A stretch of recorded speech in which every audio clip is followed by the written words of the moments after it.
in the New York Predator Department. So they've been sending a lot of their agents on the bus, causing a whole bunch of issues, right? A whole bunch of arguments, pushing against me, hurting my back. That I had to tell this woman, I'm like, lady, come on. All right, I got a bad back and you're pushing against me, you hurt my damn back. I'll tell you, it's amazing how they can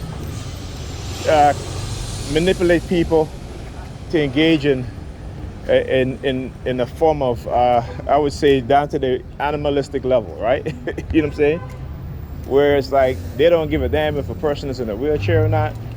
They're not trying to move. They're not trying to do anything.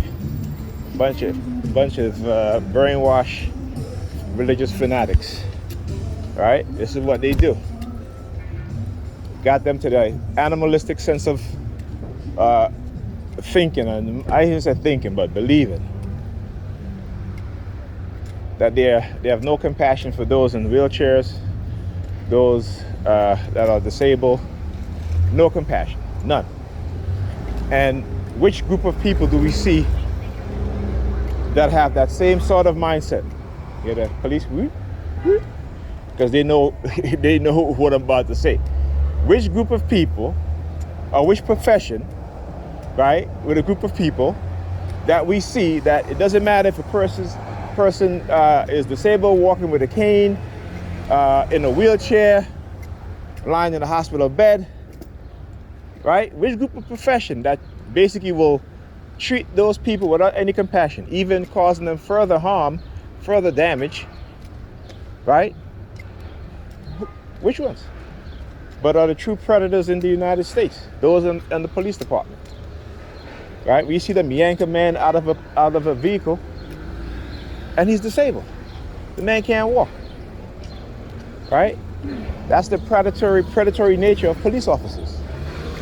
Particularly the white racists on the police force. They're the worst. Okay?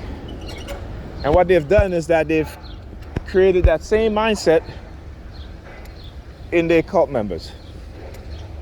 There's no compassion for people in wheelchair. People will be there. They don't want to move.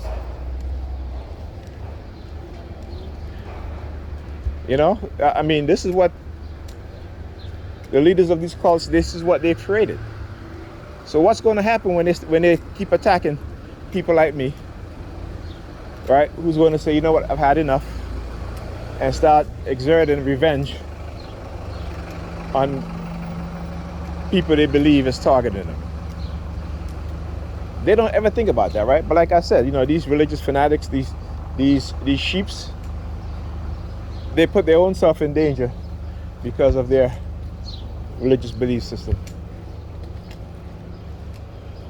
right? And because of the control that the cult leader have over them. So it doesn't matter what they say, right? Because again, it's all about manipulation. It's about operating covertly to where no one really understands and know what's going on. Okay, you look at all the violence in Chicago. What's happening right now, where you have young teenagers dying. About 1,000 teenagers this year had died. And I spoke about this. I said, when you start to see certain trends, okay, it is not accidental. It is not a natural occurrence. It is not an act of God. It is planned, perpetrated, planned, put into action, and perpetrated. Okay? And particularly when you start to see a pattern of teenagers dying in pairs. Okay, you gotta look at the trend. That's why that's how they understand trends. They look at patterns. But we don't want to do that, right? we can't do that. Because again, they have conditioned us with this self-centered, individualistic, hyper self-centeredness, hyper individualism, hyper selfishness. And so when I see things like that, I just have to shake my head, because you know, you see this within the black community, all right, our community of black people live. This is where you see it the most, okay.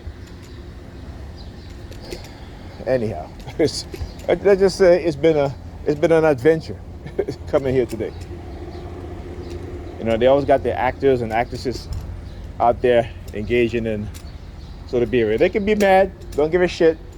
Get mad all you want. Look down at your shoes all you want. Don't give a shit. Anyhow, I'll talk to you guys in the next video.